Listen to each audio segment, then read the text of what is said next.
नमस्कार, स्वागत है आप सभी को। आज की विषय है भगवान शिव के परम भक्त की कथा।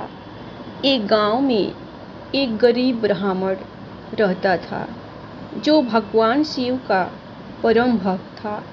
वो ब्राह्मण रोज जब तक ब्रह्मा मुहूर्त में उठकर नित्य कर्मों से निवृत्त होने के पश्चात भगवान शंकर का पूजन नहीं कर लेता तब तक उसे चैन नहीं पड़ता था। पूजा से जो कुछ भी दान दक्षिणा में मिलता था उसी से वह ब्राह्मण अपना गुजारा करता था। इतना ही नहीं, वह ब्राह्मण दयालु भी था। जब भी कोई ज़रूरतमंद मिल जाता अपनी क्षमता के अनुसार उसकी सेवा करता था। इस कारण शिव के परम भक्त ब्राह्मण गरीबी का जीवन व्यतीत कर रहे थे। उधर ब्राह्मण की इस दानी प्रवृत्ति से उनकी पत्नी उससे चिढ़ती थी, किंतु उनकी भक्ति परायणता को देख उनसे अत्यधिक प्रेम करती थी। इसलिए वह कभी भी उनका अपमान नहीं करती थी। साथ ही अपनी ज़रूरत का धन वह आस पड़ोस में काम करके जुटा लेती थी। समय बिताने के साथ मंदिर में दान दक्षिणा कम आने लगी, जिससे उस ब्राह्मण को आर्थिक तंगी का सामना करना पड़ा। घर की मूल आवश्यकताओं की पूर्ति नहीं होने के कारण ब्राह्मणी दुखी रहने लगी। इसी तरह दिन बीतने लगे। एक दिन महाशिवरात्रि का दिन आया। उस दिन भी ब्राह्मण हमेशा की तरह ब्रह्मा मुहूर्त में उठकर नित्य कर्मों से निवृत्त होने के लिए नदी की ओर चल दिए। सौभाग्यवश उसी समय उस रास्ते से माता पार्वती और शिव जी कहीं जा रहे थे।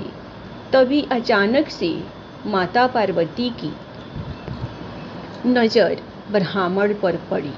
आज ब्राह्मण महाशिवरात्रि को लेकर उतने उत्साहित नहीं थे जितने कि अक्सर हुआ करते थे।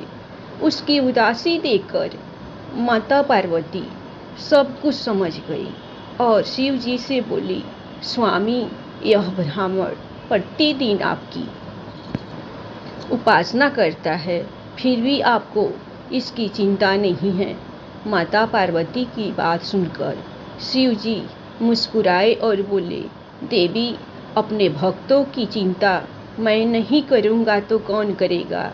जिस पर माता ने शिव जी से कहा, पर स्वामी, आपने अब तक उसकी सहायता क्यों नहीं की। यह सुन भगवान शिव ने कहा, देवी, आप निश्चिंत रहिए। अब तक उसने जितने बिल्व पत्र शिवलिंग पर चढ़ाए हैं वही बिल्व पत्र आज रात्रि में उसे धनवान बना देगा। इसके बाद पार्वती जी और शिव जी वहाँ से आगे बढ़ गए, किंतु संयोग से उसी समय उस राह से एक व्यापारी गुजर रहा था। उसने छुपकर शिव पार्वती की सारी बातें सुन ली। उसके बाद उसने सोचा कि अगर बिल्व पत्र से ब्राह्मण धनवान हो सकता है तो फिर मैं क्यों नहीं। यही सोच वह ब्राह्मण के घर पहुंच गया और ब्राह्मण से बोला, पंडित जी, आपने अब तक जितने भी बिल्व पत्र शिव पूजन में चढ़ाए हैं वह सब मुझे दे दीजिए। बदले में मैं आपको 100 स्वर्ण मुद्राएं दूंगा। व्यापारी की बात सुनकर ब्राह्मण ने अपनी पत्नी से पूछा तो वह बोली, पुण्य का दान ठीक तो नहीं, किंतु दे दीजिए, हमें धन की ज़रूरत है। पत्नी के कहने पे ब्राह्मण ने सारे बिल्व पत्र बोरे में भरकर सेठ जी को दे दिए। उसके बाद बिल्व पत्रों का बोरा लेकर सेठ जी मंदिर पहुँचे और शिवलिंग पर चढ़ाकर वहीं बैठ गया और धनपति बनने का इंतजार करने लगा। इंतजार करते करते सेठ जी को आधी रात हो गई। सेठ जी चमत्कार देखने के लिए बहुत उतावले हो रहे थे। आखिर तीसरा पहर गुजरने के बाद सेठ जी के सब्र का बांध टूट गया और क्रोध में आकर सेठ जी शिवलिंग को झकझोरने लगे।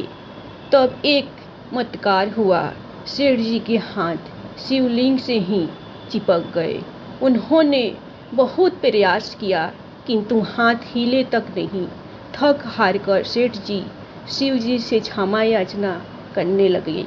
तब भगवान शिव ने सेठ से कहा, लोभी सेठ, जिस ब्राह्मण से तूने ये बिल्व पत्र खरीदे हैं उसे 1,000 स्वर्ण मुद्राएं जाकर दे आओ, तभी तेरे हाथ खुलेंगे। प्राप्त काल जब ब्राह्मण पूजन के लिए आए तो देखा कि सेठ का हाथ शिवलिंग से चिपका हुआ है और वो रो रहा है। उन्होंने पूछा तो सेठ बोला, पंडित जी, शीघ्रता से मेरे बेटे को 1,000 स्वर्ण मुद्राएं लेकर मंदिर आने को कहिए। ब्राह्मण ने सेठ के बेटे को बुलाया और सेठ ने वह स्वर्ण मुद्राएं ब्राह्मण को दे दिया, जिसके बाद वह मुक्त हो गया।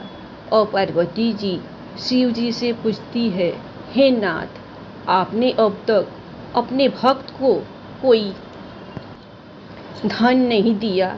शिव जी बोले, देवी, मेरे पास कहाँ धन है जो दूंगा, किंतु मेरा भक्त अब गरीब नहीं है। धन्यवाद। कहानी आप लोगों को पसंद आए तो आप लोग भोले बाबा और माता पार्वती के लिए दिल खोलकर लाइक सब्सक्राइब जरूर कीजिएगा। अपना ख्याल रखिए, हमेशा खुश रहिए। हर हर महादेव। ओम नमः शिवाय।